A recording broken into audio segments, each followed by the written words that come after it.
Good morning, children. Welcome to EVS online class. Let's continue our chapter 2, The Journey of Food. Digestion of food in the mouth. Mouth में अब हमारा food कहाँ पहुँचा हुआ है? Mouth में है जब, तो कैसे मूव कर रहा है, क्या हो रहा है देखो. The tongue helps in the movement of food inside the mouth. जब आपने बाइट माउथ में डाली तो पूरे मुंह में बाइट इधर से उधर हिलती है, मूव करती है. उसमें कौन हेल्प कर रहा है? हमारी टंग. ओके.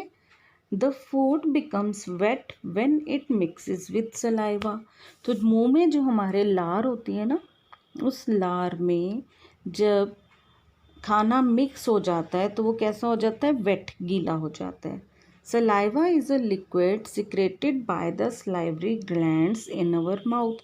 हमारे मुंह में जो लार ग्रंथियां होती हैं ना, यानी सलाइवरी ग्लैंड्स, वो सलाइवा निकालती हैं. उनसे एक लिक्विड निकलता है जिसको हम सलाइवा बोलते हैं. लार, कई बच्चों की लार टपकती है ना, कई बड़ों की भी टपकती है. हमने देखा होगा बोलते हुए भी कई बार मुंह से ऐसे निकलता है लिक्विड सा, तो आप बोलते हो ना मैम इसने मेरे ऊपर थूका and all.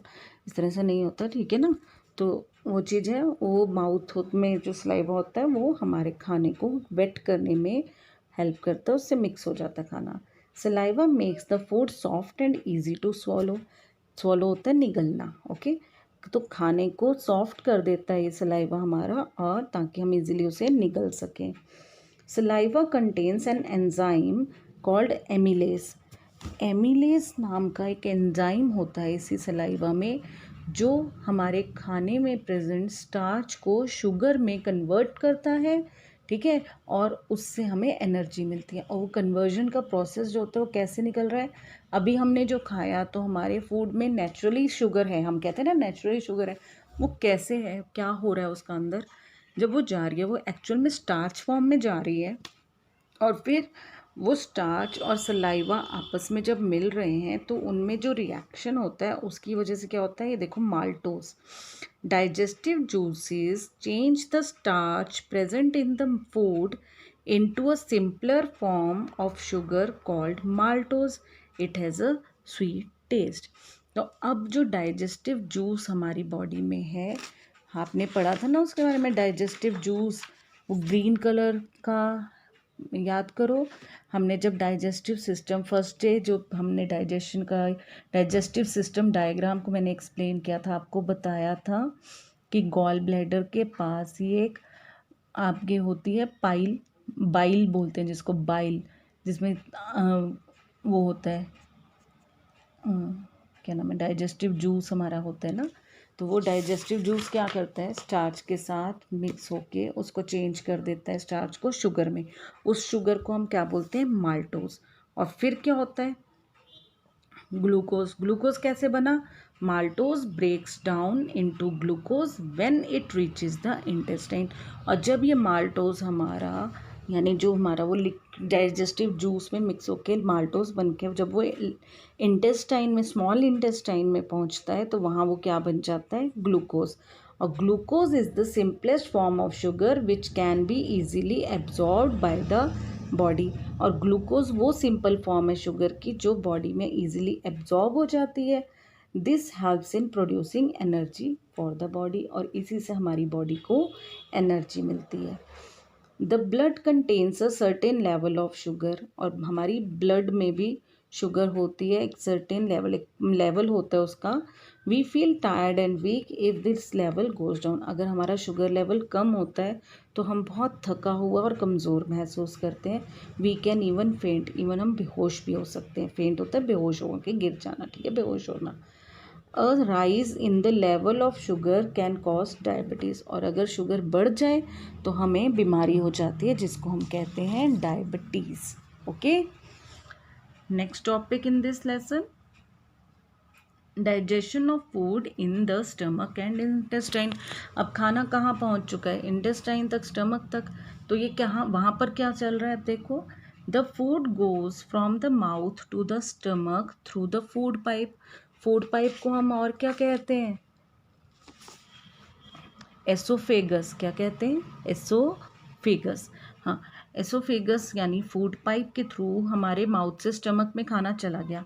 In the stomach it is turned into a semi fluid mixture. अब वो वहाँ जाके बिल्कुल क्या बन गया, एक सेमी फ्लूइड सा, यानी बिल्कुल पतला भी नहीं है पर थोड़ा बिल्कुल थिक भी नहीं है कि हमारे अंदर ही ना निगला जाए. हमने क्योंकि उसे चबा चबा के सलाइवा में मिक्स कर करके गीला करके अच्छे से हम अंदर लेकर गए हैं, तो बहुत वहाँ तक पहुँचने तक सेमी फ्लूइड बन जाता है.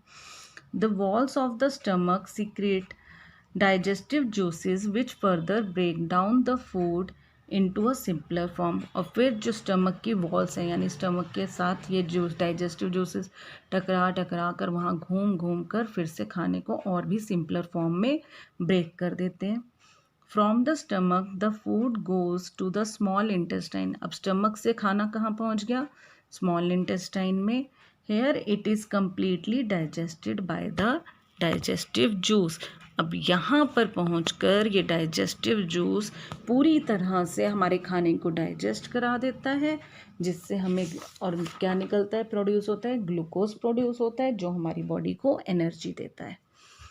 The completely digested food passes through the walls of small intestine into the blood stream. अब जो कम्प्लीटली डाइजेस्ट हो गया हमें फूड, यानी हमें जो न्यूट्रिशन मिलना था वो मिल गया, वो तो पूरे ब्लड में मिल जाता है. और the blood absorbs the nutrients from the digested food and takes them to different parts of the body to give us energy. और यही ब्लड इस डाइजेस्टिव फूड में से न्यूट्रिएंट्स को लेकर हमारी पूरी बॉडी के डिफरेंट पार्ट्स में पहुंचाता है और हमें एनर्जी देता है. But what happens to the undigested food, यानी जो हमें डाइजेस्ट नहीं हुआ. कहते हैं ना भाई जितनी हमें ज़रूरत होती है उतना तो हमारी बॉडी के अंदर रहता है, बाकी बाहर निकल जाता है. तो वो जो अनडाइजेस्टेड फूड होता है वो कैसे बाहर जा रहा है. The undigested food from the small intestine goes to the large intestine. Small intestine में से कहाँ गया, लार्ज इंटेस्टाइन में चला गया. Water is absorbed from the food here. अब यहाँ से खाने में से पानी एब्जॉर्ब हो गया. द अनडाइजेस्टेड और remaining food gets converted into solid waste. और जो बचा वो सॉलिड वेस्ट बन गया. और वो सॉलिड वेस्ट को फिर क्या हुआ, then it is expelled out of the body as faeces through an opening called anus. फिर ये एक्सपेल्ड मतलब बाहर निकल जाना हमारी बॉडी में से बाहर निकला एज फेसेस. फेसेस होता है पूप, यानी जिसको आप पॉटी बोलते हैं. Okay, through the N opening called anus. जहाँ से पॉटी निकली उसको हम बोलते हैं एनस. ओके, तो वहाँ से बाहर खाना हमारा हमें पोटी खाना जो डाइजेस्ट होना था हो गया, बाकी बाहर निकल गया वेस्ट जिसकी हमें ज़रूरत नहीं थी. नेक्स्ट देखो, some tips for good digestion. हमारा डाइजेशन कैसे अच्छा रहे उसके लिए क्या करना चाहिए. Drink at least 8 to 10 glasses of water in a day. एक दिन में कम से कम 8 से 10 गिलास पानी पीना चाहिए. While eating chew your food well. खाना खाते टाइम खाने को अच्छे से चबा कर खाना चाहिए. Include roughage, food rich in fiber in your diet. It helps move food within body and eliminate waste from body.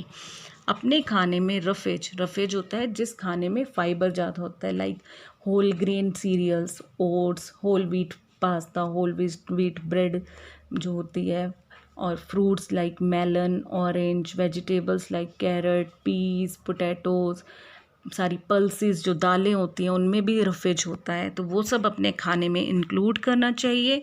उससे आपके खाने को पूरी बॉडी में अच्छे से मूव होने में और फिर वेस्ट को बॉडी से बाहर निकलने में हेल्प मिलती है. इन शॉर्ट आपको न्यूट्रिशियस डाइट खानी चाहिए. Take a walk after a meal. Never sleep just after meal. Meal होता है खाना, ठीक है. हर खाने के बाद आपको वॉक करनी चाहिए और कभी भी खाना खाते ही लेटना नहीं चाहिए, सोना नहीं चाहिए. इसीलिए तो कहते हैं डिनर भी 8 o'clock तक कर लेना चाहिए ताकि आप 9:30 to 10 पर सो सकें. ओके, तो खाना खाने के एकदम बाद नहीं सोना है, थोड़ा टाइम लगा कर सोना है. आप टुडेज़ होमवर्क नोट करिए. Read this lesson. आपने इस लेसन को अच्छे से रीड करना है और कोई भी प्रॉब्लम हो, कहीं कुछ समझना है, just message me. Okay, see you in the next class. Till then take care, have a nice day.